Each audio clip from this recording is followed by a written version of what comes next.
పిత, పుత్ర, పవిత్రాత్మ నామమున ఆమేన్. Praise the lord.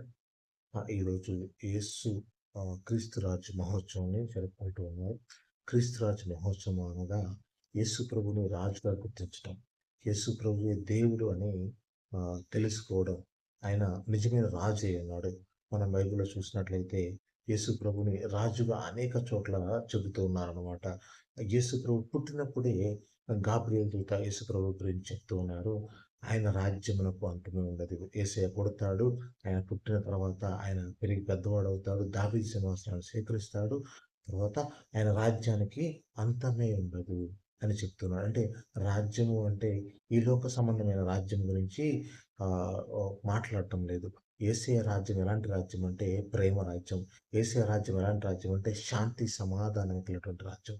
మనం చూసినట్లయితే చాలామంది యేసయ్యను చంపాలని చూశారు. లేదా ఆయన చంపివేశారు.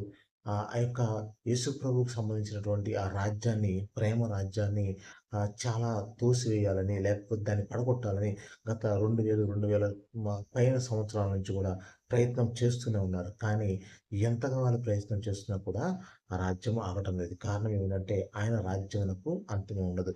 లూకాసు వార్త 1 అధ్యాయము 33 వచనంలో చెప్తూ ఉందన్నమాట. గాబ్రియేలు దూత మరియ తల్లితో చెప్తున్నాడు. ఆయన రాజ్యమునకు అంతమే ఉండదు. ఎప్పుడు కూడా యేసు ప్రభు రాజ్యం నడుస్తూ ఉంటుంది. ఎంతమంది ఎంతగా దాన్ని నాశనం చేయాలనుకున్నా కూడా అది నాశనం అవ్వదు. ఎందుకంటే అది స్థాపించబడింది దేవుడితో స్థాపిస్తూ ఉన్నాడు. దేవుడే నీకు రాజుగా ఉంటూ ఉన్నాడు. అదే విషయాన్ని మనం చూసినట్లయితే మనం ఈ యొక్క లాస్ట్‌లో యేసు ప్రభు చనిపోతున్న సమయంలో ఆ యొక్క ఉన్నటువంటి దొంగతో ప్రభు అంటూ ఉన్నాడు. రెండవ దొంగతో ఆ దొంగ ప్రభుని వేడుకున్నప్పుడు ప్రభు చెప్తున్నాడు.